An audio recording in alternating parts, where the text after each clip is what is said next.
Beneath a sleepy Maltese neighborhood, under a street and a row of ordinary houses, someone carved a temple into the dark and left almost nothing to explain it. The story opens in the early 1900s. Workers cutting a water cistern broke through the soft limestone and found a void where rock should have been. Step by step, torch by torch, the void unfolded into chambers.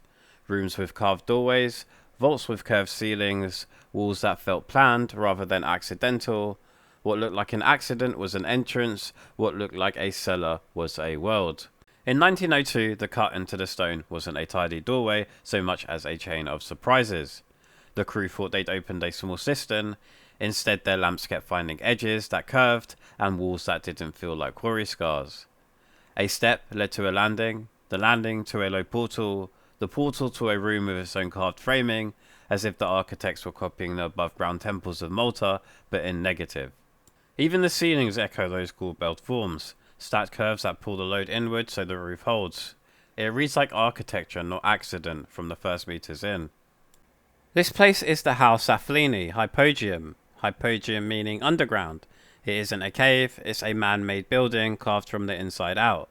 3 floors of rooms with side rooms, doorways, stairs, and small recesses, all cut into Malta's pale limestone. The layout follows the island's ancient temples, tall stone doors, frames, and gentle curves, but instead of stacking stones, the builders removed stone to create empty space.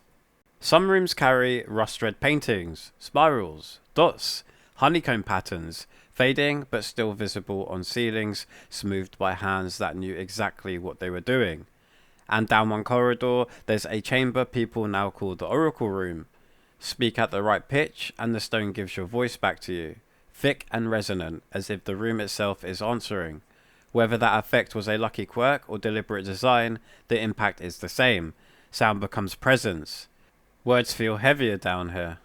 The resonance isn't just a party trick, it changes the room. Drop your voice to the lower register and a simple word turns into a shiver of harmonics that clings to the stone for a beat longer than seems fair. Whether that's careful shaping or a gift from the geology, it works like stage lighting for sound. A whisper becomes a presence, a chant becomes a wall. If ceremony happened here, and the paintings and burials say it did, then the space itself was part of the script. The space itself helped. It made the living louder and the dead feel closer. Archaeology says this was, at least in part, a city of the dead. When excavations began, the Hypogeum held the remains of thousands of people, men, women, children, laid to rest over centuries. Grave goods turned up too, beads, pendants, vessels, small animals carved from stone. One object in particular became an icon of the site, a small clay figure of a reclining woman, sometimes called the Sleeping Lady. She lies on her side on a low couch, heavy with the stylized curves you see across Malta's Neolithic art. Is she asleep, or deaf, or a goddess at ease? The piece doesn't say, it just rests there with infinite calm. The burial record is its own chronicle. Individuals weren't stacked without thought. They were placed, accompanied, revisited. Beads of shell and stone, bowls rubbed smooth by fingers, small animals carved with the stubborn patience you recognize from the walls. These are the kinds of objects you carry because meaning clings to them. And then there's that little figure, the Sleeping Lady, intimate rather than grand. The scale makes the point. This wasn't theatre for kings, this was care, repeated. The chronology is vast.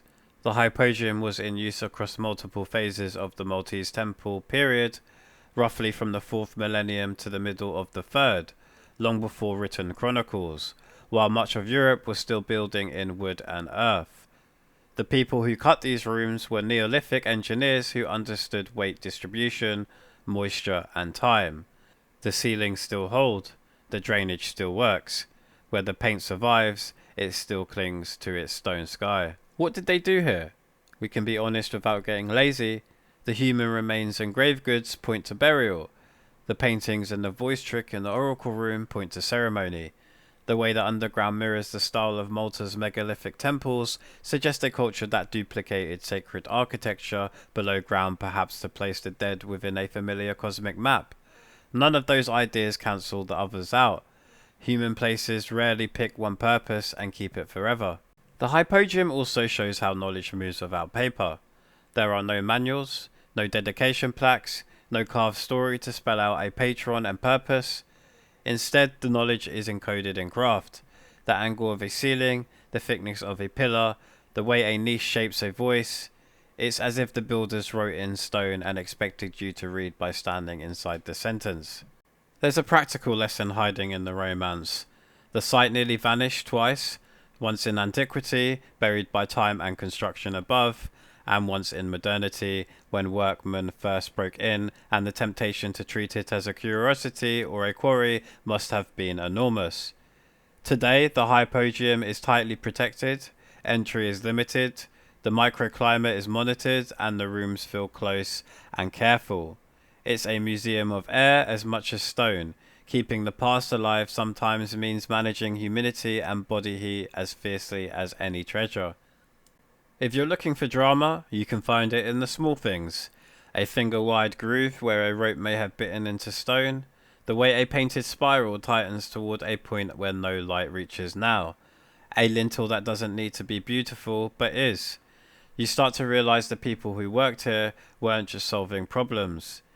They were making meaning, binding the living and the dead, sky and rock, breath and echo. It's tempting to mythologize. It's equally tempting to flatten. The truth in the middle is stranger and more human. A community cut a sanctuary below their feet and returned it across generations. They carried their dead into the call. They spoke and sang in rooms that answered back. They left tokens. They left pain. They left silence. The Hypogeum is the memory of those acts held together by geology. So what can we say cleanly? This is a Neolithic subterranean complex in Malta. 3 levels of carved chambers used across centuries, once containing the remains of thousands. It preserves rare prehistoric wall paintings, and it includes a chamber where sound blooms in a way that feels intentional, whether by craft or by luck. What we can't say yet is the single sentence that makes all of that click into one neat answer. Human places don't often give us neat answers. They give us rooms and tools and bones and art, and we do our best to read the stack. Maybe that's why this one stays with you. The Hypogeum is architecture made of absence. It's a building where the walls are what's left after everything else has been taken away. And still, somehow, it feels full of breath of footsteps, of all the voices that learned how to be louder than stone. If you enjoyed this dive into the dark, please drop a like and subscribe. I'd greatly appreciate it. And as always, thanks for watching. Take care.